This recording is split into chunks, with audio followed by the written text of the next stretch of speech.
Olá, sou Cristiane Vieira. Estamos aqui para seguir conversando sobre os mitos e verdades da amamentação nesta campanha do Agosto Dourado.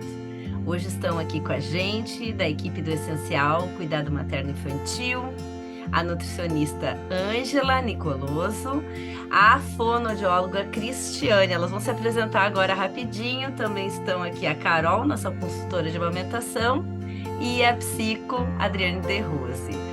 Ângela, te apresenta rapidinho aqui para o pessoal, um pouquinho da tua trajetória, conta aí para nós.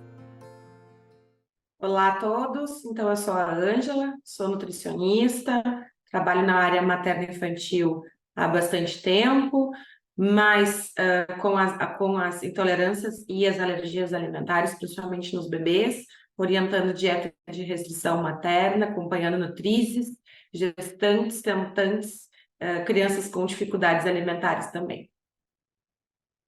Muito bom te ter aqui com a gente no Essencial, Ângela. A gente tem feito um trabalho muito rico, né, nesse apoio às tentantes também, às gestantes, né, e essa relação mãe-bebê tão delicada. Também hoje está com a gente a nossa fono, Cris. Oi, Cris. Oi, então, me apresentando oficialmente, eu sou a Cristiane, sou fonoaudióloga.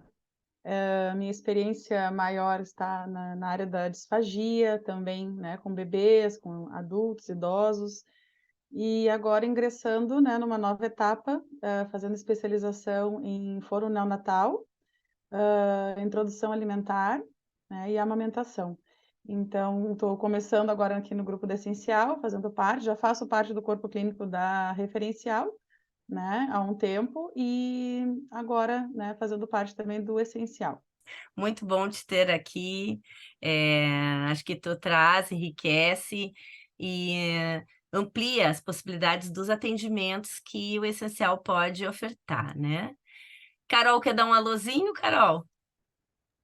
Bom dia, pessoal, tudo bem? Eu sou a Carol, sou consultora de aleitamento materno e é um prazer estar aqui com vocês hoje. Oi, tudo bom? Eu sou a Adriane, então sou psicóloga, e componho, né, o Essencial e a Referencial Psicológica, e a gente está sempre tentando entender e trabalhar e estudar essa relação tão importante, né, mãe-bebê. Bom, dando sequência então à nossa conversa aqui, né, do Agosto Dourado, mitos e verdades. A gente gosta muito de trabalhar com os mitos e verdades, que é como chegam também algumas dúvidas para nós, né? E também é possível a gente ir esclarecendo e ir abrindo para novas dúvidas também, né? Ângela, aproveitar a Ângela, né, que está aqui para falar, então, especificamente das questões ligadas à amamentação e às alergias e intolerâncias. Ângela, um bebê com alergia alimentar tem que ser desmamado e oferecido fórmula, claro, hipoalergênica? Então, pessoal, esse é um grande mito e a gente vê essa informação ser difundida, infelizmente, quando a gente tem um diagnóstico de alergia alimentar. Muitos profissionais da saúde, inclusive, acabam sugerindo, dependendo do caso, uma melhora mais rápida desse bebê, que seja oferecida, então, a fórmula com aminoácidos livres, a fórmula hipoalergênica. Só que o aleitamento materno, ele jamais deve ser desencorajado, principalmente num caso de alergia alimentar. Ele continua sendo o padrão ouro, né, de alimentação para esse bebê, contendo inclusive os anticorpos necessários para uma cura mais precoce dessa alergia alimentar. Por mais que as proteínas que a gente ingere pela dieta, elas fiquem passando no leite materno por até 72 horas, a gente vai ter um tempo de iniciar a dieta correta materna para que as reações do bebê por alergia alimentar cessem. Mas esse tempo precisa ser respeitado e é a melhor alternativa. Casos extremos, onde a gente tem um bebê que esteja sangrando muito ou que esteja num grau já de desnutrição severa, pode ter por um tempo a recomendação de aleitamento materno mais fórmula hipoalergênica. Mas, por regra geral, não, né? A gente precisa orientar que inicie a dieta correta e aguardar o tempo necessário para o bebê melhorar em aleitamento materno, de preferência exclusivo.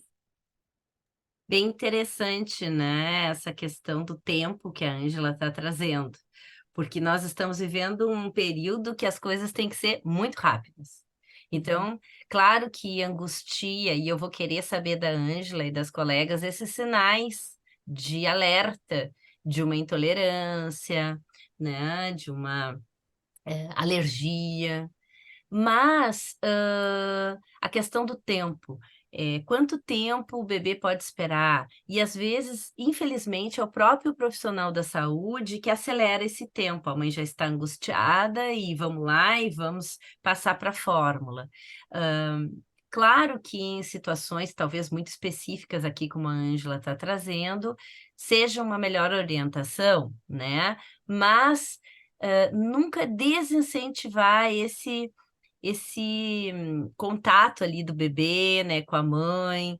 Então, Ângela, eu acho que é importante a gente entender essa questão da alergia e da intolerância alimentar, esses sinais, para a gente poder também fazer uma orientação a tempo e não querer correr com o tempo. Eu acho que tem uma diferença aí bem importante. A gente tem 3 tipos de alergia alimentar hoje, conhecidas, que são as alergias alimentares IgE mediadas, reações instantâneas após o contato com o alimento, até 2 horas em média, não IgE mediada, né, que é a grande maioria, que são sintomas gastrointestinais, onde são mediadas por célula e não por anticorpos, e a gente tem as mistas, então são 3 tipos. A alergia alimentar, ela requer diagnóstico médico. Em grande parte das vezes, a gente tem essa equipe multidisciplinar que está assistindo aquele bebê, entre o pediatra, que suspeitou, encaminhou ou para gastropediatra ou para alergista, né, onde quis colocar a mãe, a gente chama de teste terapêutico, que é isentando essas proteínas para observar. E depois a gente tem o desencadeamento, que é a oferta para a mãe de volta daquele alimento, mais comum o leite de vaca, e volta o retorno dos sintomas do bebê. Então, aí a gente fecha o diagnóstico. Depois que fechado esse diagnóstico, a mãe encaminhada para o nutricionista elaborar, então, um plano alimentar que atenda às necessidades dela, isentando essas proteínas com potencial alergênico, mas que garanta o melhor leite materno possível e sustente a mãe, né, nutricionalmente falando. Então, eu acompanho muitas mães que já tiveram dificuldade com pega, com tudo aquilo que a Carol sempre coloca para a gente, né? Esse início do aleitamento que não é fácil, né? Da amamentação. Então, elas atravessaram todas essas barreiras e por volta de 2, 3 meses, 4 do bebê, que é quando a gente tem a maior parte dos diagnósticos de alergia alimentar, a mãe tem outra barreira para atravessar, que é a mudança do seu hábito alimentar em prol de manter a amamentação do bebê. Isso leva em conta fatores físicos, emocionais. Então, a gente precisa ter todo esse olhar que não é tão simples só fazer uma dieta, até porque não é uma dieta como a gente vê que é de reeducação, por exemplo, onde ela é mais livre, o pessoal pode fazer por um tempo e uma vez por semana está liberado para comer algo que goste. Não é, a dieta de restrição não, ela é muito específica, né? Não pode haver os furos que a gente fala também, que é para não chegar essas proteínas lá no intestino do bebê. É como se ele não processasse, não entendesse o que é. Essa proteína é um agente estranho, então reage contra. A maior parte dos bebês, quais são os sinais, os sintomas que chamam a atenção dos pediatras e dos gastropediatras? É a barriga distendida, é o excesso de gases, a irritabilidade, cólica, pode haver sangue nas fezes ou não. Cada bebê alérgico é né? Isso a gente sempre fala em consultório, não dá para a gente comparar, por mais que a gente conheça o filho da amiga, o filho da vizinha, ele vai se comportar de determinada forma. E a gente consegue ver nitidamente quando a mãe faz a dieta correta, a melhora de todos esses sintomas. Importante a gente conhecer esses sinais, né, Carol? Porque quem vai fazer o contato ali, quem está ajudando, quem está na rede, também pode trazer um alerta para a mãe. Tem alguma coisa acontecendo ali com o bebê, né? Eu acho que todo mundo que está olhando ajuda muito a compor esse estímulo a procurar o diagnóstico. Sim, é muito importante. A mulher passa por alguns desafios, né, como a Ângela colocou, desde o início no estabelecimento do aleitamento materno. Então, normalmente é uma caminhada mesmo, e os profissionais vão acompanhando em conjunto. É muito importante a equipe multi para dar o apoio e também direcionar ela, que muitas vezes ela acha que não é nada, que ele tem cólica mesmo, tá tudo bem, e não é bem assim. Então, a gente conversa para que fale isso para o pediatra, que mostre que tem alguma coisa, e a gente também mostra que vai dar certo, né? Se ela seguir a dieta certinho, o bebê vai mamar no peito tranquilamente, se for vontade dela também, né? Porque a gente tem que respeitar um pouco a vontade, porque é uma dieta que ela vai ter uma alimentação muito de qualidade, entretanto, ela vai ter que fazer algumas abdicações. E aí a gente está aqui para apoiar e estar junto dela nessa escolha, né? Para ter uma alimentação tanto de qualidade para o neném, que o leite ele é padrão ouro, como a Ângela colocou, e para ela também, e manter esse aleitamento materno exclusivo o tempo que for possível, né? Até 6 meses no mínimo. Então, um bebê com alergia alimentar tem que ser desmamado e oferecido fórmula, é mito, né? Ele pode ser muito. Essa mãe vai ser orientada, vai ter o apoio da família e dos amigos, porque também tem muito assim, né? Ai, come hoje, não vai dar nada. E aqui não tem essa brecha, como a Ângela disse, né?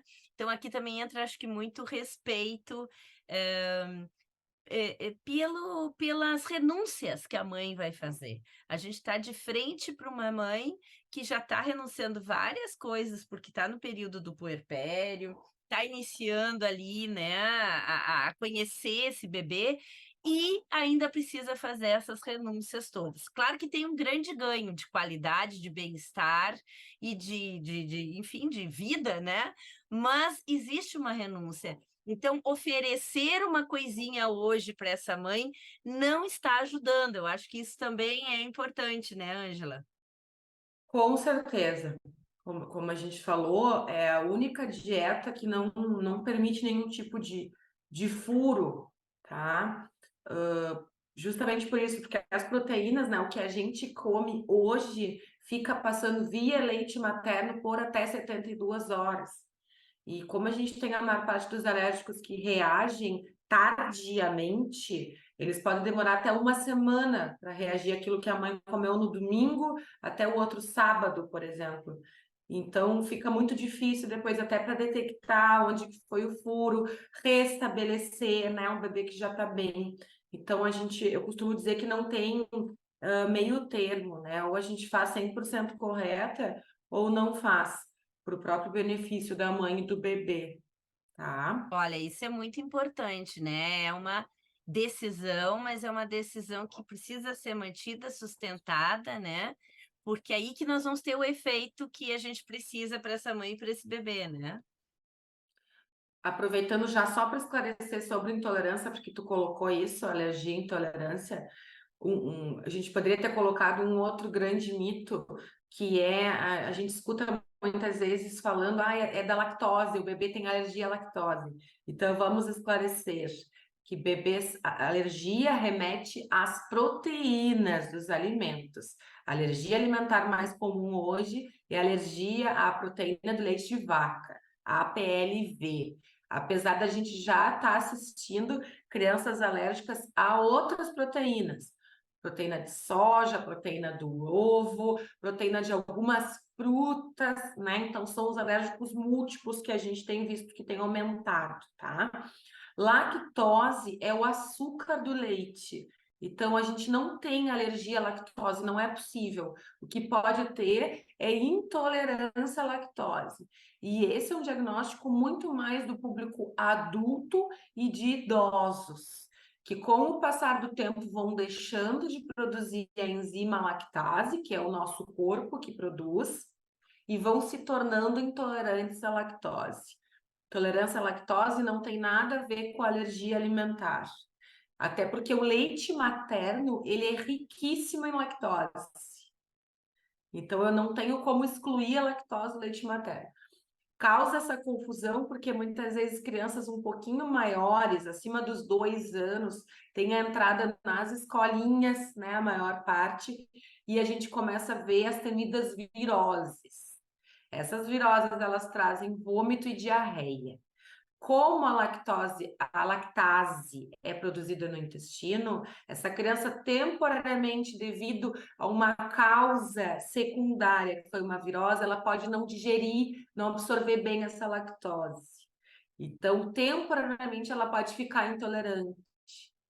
Mas não quer, isso não tem nada em comum com alergia alimentar, tá? Ah, isso, olha, outro detalhe muito importante, né? Porque a gente ouve assim, tá com alergia, diminui o leite, né? E existe uma fala nesse sentido, né? Pode ser que há uma sensibilidade ali momentânea, né? Mas por isso o diagnóstico, né? Tá bem orientado, é importante trabalhar muito de perto, né, Ângela, com o pediatra, com o gastro, né? E nós que somos, vamos dizer assim, todo esse apoio a essa mãe, psico, fono, consultor de amamentação, também ajudar a procurar esse diagnóstico, porque aqui esse diagnóstico é decisivo para a qualidade de vida e desenvolvimento desse bebê, né? Seguindo então aqui com nossos mitos e verdades, vamos trabalhar nesta ideia aqui que chega também com bastante frequência. É possível nutrir a criança e garantir a saúde da mãe, mesmo em dieta de restrição, Ângela? Mito ou verdade? Verdade verdadeira, né? Apesar de muita gente achar que entrando em dieta, o termo dieta já refere a passar fome, parece, né? Isso desde que dos primórdios. Só que, na verdade, se a gente vai para o dicionário, dieta é o padrão alimentar usual de cada um de nós, é a dieta que cada um tem, né? Então, quando a gente propõe a dieta eu chamo de restrição, muitos colegas chamam dieta de exclusão, eu não gosto desse termo, porque a exclusão, ela nos dá aquilo, tu fica ali, eu tô aqui, né? Eu prefiro colocar restrição, porque é uma restrição temporária, né? Em benefício daquele bebê e que atenda às necessidades nutricionais da mãe. Então, quando bem guiada, bem orientada, eu tenho que encontrar substitutos, né, com o mesmo valor nutricional, ou eu vou lançar a mão da suplementação para a mãe. Então, a ideia é manter o estado nutricional da mãe e garantir uma adequada produção de leite materno. E isso é muito possível. Não precisa a gente se basear somente em fórmula, né? Não, existem maneiras. Outra questão que o pessoal fica muito em dúvida, aumentando as restrições que eu preciso. Então, não são só 2 ou 3 alimentos que eu preciso isentar, são 5 ou 6. E aí eu continuo afirmando, mesmo assim, é possível. Nesses casos, a gente coloca na primeira consulta, que geralmente está pai, mãe, bebê, que se entre numa fruteira. Na fruteira, a gente não tem nada restrito no que fala em alergia alimentar geral. Essas restrições de dieta dizem respeito muito mais a alimentos industrializados, ultraprocessados, do que a nossa comida de verdade. Então, esse é um dos motivos, e eu prefiro até acreditar que a gente tem visto esse número exponencial e crescente de crianças com diagnóstico de alergia alimentar pelo tipo de alimentação errada, ocidental e errada que a gente vem tendo nos últimos anos. E a alergia vem e melhora, depois de passar do susto, enfim, tudo mais tranquilo, ela melhora o hábito alimentar daquela família como um todo, Digamos certo? que é uma visita num primeiro momento que assusta, é um diagnóstico visita que chega assim, que parece que o mundo vai desabar, que vai ser tudo restrito, que não vai ter mais vida social, que não vai mais poder comer em lugar nenhum, nem comprar comida onde vou comprar comida, tudo fica muito assustador, e depois se torna uma visita que traz uma boa nova, que é a Uhum. alimentação saudável para todos da É. família. A gente costuma dizer que a alergia alimentar nas crianças ela pode ser um fator de proteção para a saúde de toda a família. Olha o ganho indireto aí, né? Ninguém quer ter alergia alimentar, obviamente, né? Mas a gente tem que pensar um pouco, né, nessas doenças que estão aumentando, se não tem a ver com esse estilo de vida que a gente, né, hoje tem, e muita comida pronta, né? A facilidade que a gente chega no supermercado e tem lá os congelados, mas o que que tem nesses congelados todos, né? E, enfim, então acho que essa ideia de entrar numa fruteira, nós temos a nossa ideia que a gente está cultivando aqui no Essencial dos piqueniques, ó. A gente já pode até propor que seja de alimentação saudável, com receitinhas, né, naturais, enfim, frutinhas. Acho muito importante a gente poder pensar na qualidade de vida que vai trazer o tratamento adequado. Então, Ângela, o leite da mãe não vai ficar fraco e a mãe. Ué, voltei aqui no outro mito. Peraí. Aqui. É possível nutrir a criança e garantir a saúde da mãe mesmo em dieta de restrição. Ou seja, o leite não vai ficar fraco, a mãe não vai ficar desnutrida. Pelo contrário, vai vir uma qualidade de alimentação aí. Exatamente. Vamos Uhum, derrubar essa inverdade aí, porque sim. não existe, né? Dada a dieta de restrição, como eu disse, bem orientada, bem equilibrada, prejuízo algum ao leite materno, à produção de leite materno, e também ao estado nutricional da mãe, que dependendo do caso, né, Cris, o que foi o ganho de peso durante a gestação? A gente sabe que no pós-parto a gente tem aquela pressa das mães em perderem aquele peso, muitas delas acabam retirando por conta vários alimentos, até com o objetivo de emagrecer mais rápido, porque ganharam muito peso. E não é isso, a gente puxa que não é isso que está envolvido nesse momento, né? Se a gente levou 9 meses para o corpo ajustar as necessidades daquele bebê, a gente não vai conseguir em 1 ou 2 meses também. Então, a gente foca em produzir um cardápio que seja adequado para a produção de leite materno e para garantir o estado nutricional, que a mãe fique bem, que ela não passe fome e que esse peso, né, vá sendo perdido aí ao longo do tempo. Tu estava dizendo antes, né, Angela, quanto é importante a gente olhar para a mãe, né? E eu acho que aqui no Essencial, nós da equipe estamos voltadas para olhar para o bebê, olhar para a família e olhar para a mãe. E esse olhar para a mãe é traduzido em pequenas gestos e falas e atenção mesmo, né? Então, essa mãe que recebeu o diagnóstico, né, do bebezinho que está com alergia, ela precisa desse apoio e ela vai ter uma série de pressões também, né? Então, acho que aí o elemento psicológico está muito evidente. Mas a gente tem aqui, né, a possibilidade de chegar para um diagnóstico tardio, como tu falou, e depois nós podemos um outro dia aprofundar nesse tema, mas vai ser lá na fono, às vezes pode ser numa criança que chega com um problema de respiração, ou muito, muito precoce com, né, ali, ou mais à frente com a introdução alimentar, né, que é um trabalho que a Carol pode desenvolver e dali detectar, né? Então, que momentos, assim, são os momentos mais cruciais para esse diagnóstico, Ângela? Assim, quando é naquela fase inicial, bem assim, tu falaste em 2 meses, tem algum sinal anterior, posterior, para a gente sair daqui com uma ideia, assim, né? A gente está aqui em função do agosto dourado, mas esse tema da restrição e da alimentação e da alergia e da intolerância é um tema novo também. Então, a gente precisa de muita informação nesse sentido, né? Tá, aí a gente vai ter que falar, gurias, quais são os fatores de risco que a gente sabe hoje para o desenvolvimento das alergias alimentares. Vocês me perguntarem, a gente tem 3 que são mais fortes, né? Aqui no consultório, eu tenho bebês que eu acompanho que sim tiveram os 3 fatores de risco e outros que não tiveram nenhum. Então, a gente tem o nascimento via cesárea, né? Que hoje, nos dias atuais, é a maior parte, onde o bebê não entra em contato com as bactérias benéficas do canal vaginal, então isso é um fator de risco para o desenvolvimento de alergia alimentar. O outro fator de risco que eu acho bem preponderante é a genética, né? Então, tem os pais que têm algum fator genético para alguma alergia, tá?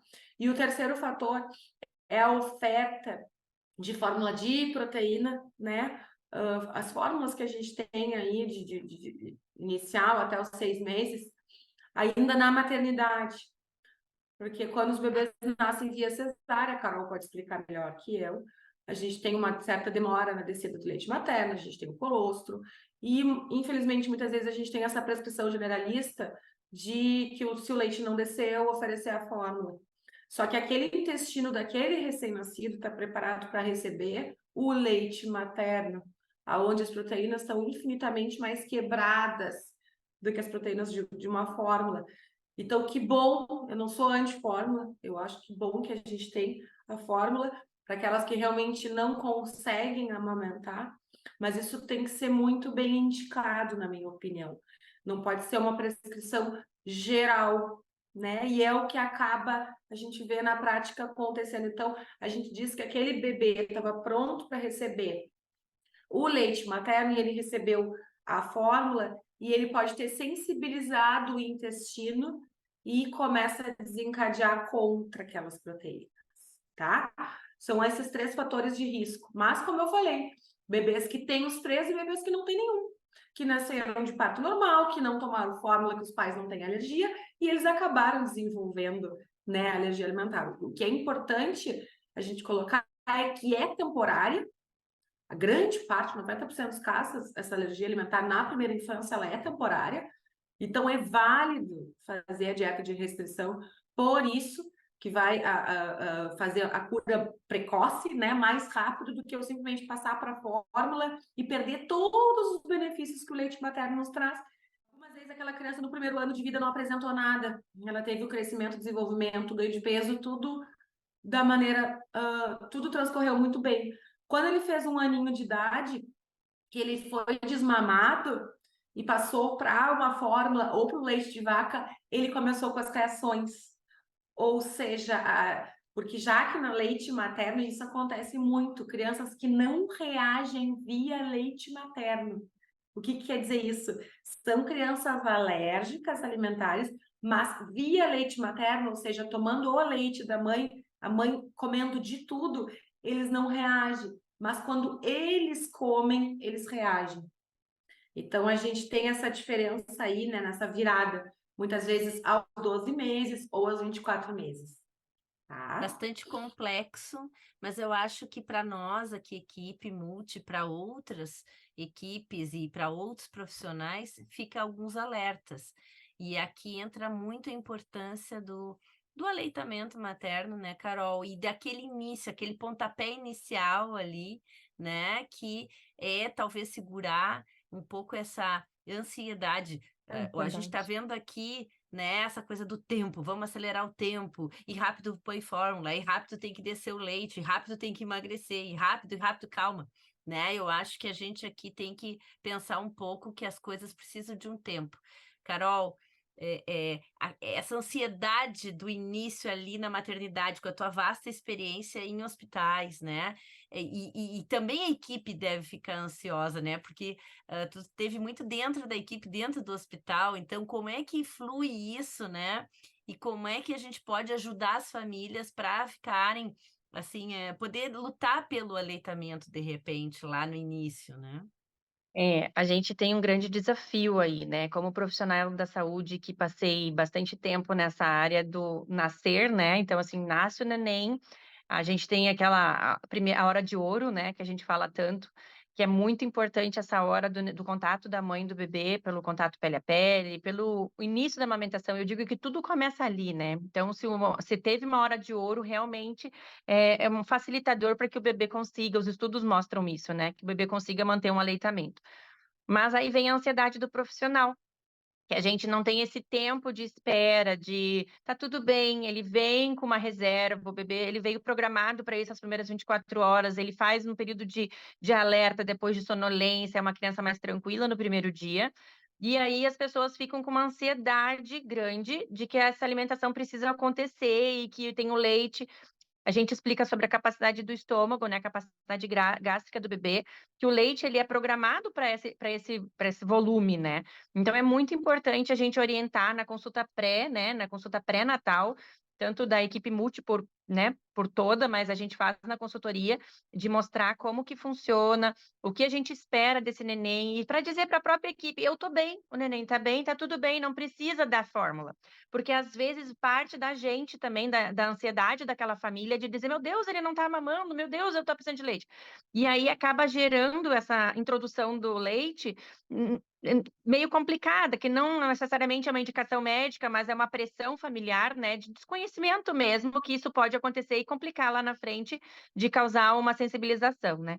Então, acho que o nosso papel como equipe multi é estar junto dessa mãe, orientando desde o pré-natal, mostrando para ela a importância do leite materno e dessa serenidade, né? Que tá tudo bem e que os profissionais vão dizendo realmente, a gente tem que ser questionador, né? E dizer, não, eu preciso, eu quero, eu não quero que dê fórmula, eu quero que a gente ordenhe o meu próprio leite, eu sei que vai ser pouquinho, mas é a capacidade do estômago dele, e tá tudo bem.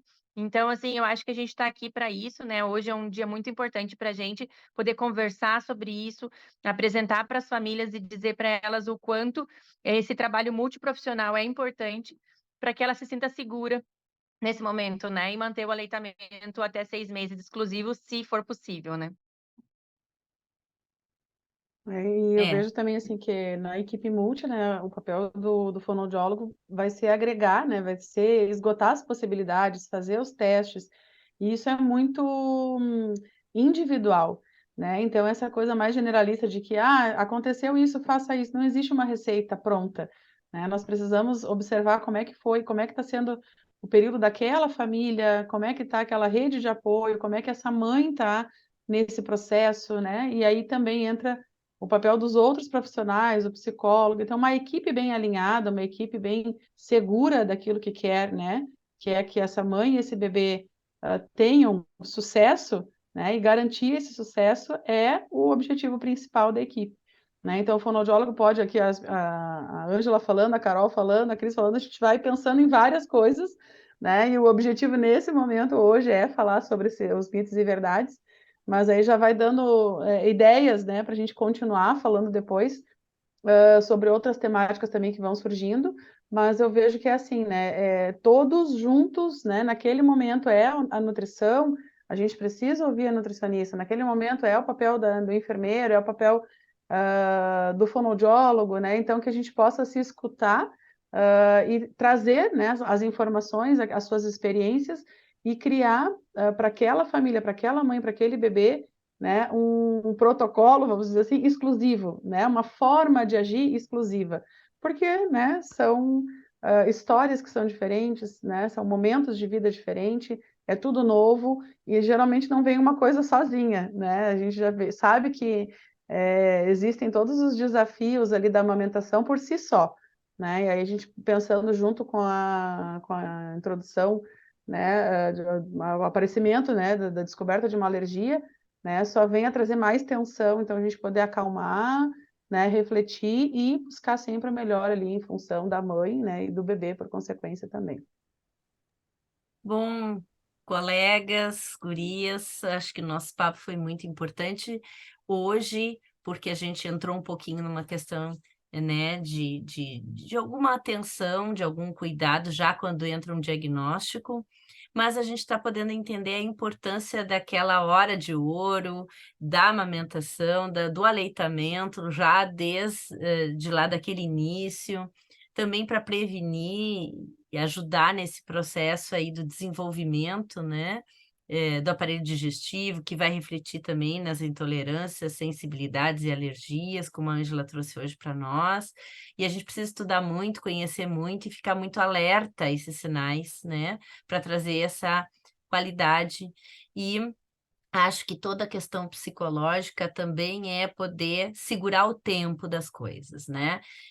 Para equipes, para as mães, para a família, porque às vezes a pressão pode vir de uma avó, de um pai, né? Dar logo uma fórmula, alguma coisa assim, né? E enquanto que a gente precisa é segurar o tempo, a tolerância, o não sair ali agitando mais aquele ambiente, né? Que precisa entender o que está acontecendo. Então, eu acho que aqui as coisas a tempo e não correndo com o tempo é uma ideia importante para a gente poder pensar. Agradeço a nossa colega Adri, infelizmente não está aqui para se despedir, porque acredito que ela tenha tido problemas com a internet, coisas desse mundo virtual, né? Mas foi um papo muito importante. Obrigado, Ângela, Cris, Carol. Até a próxima, então.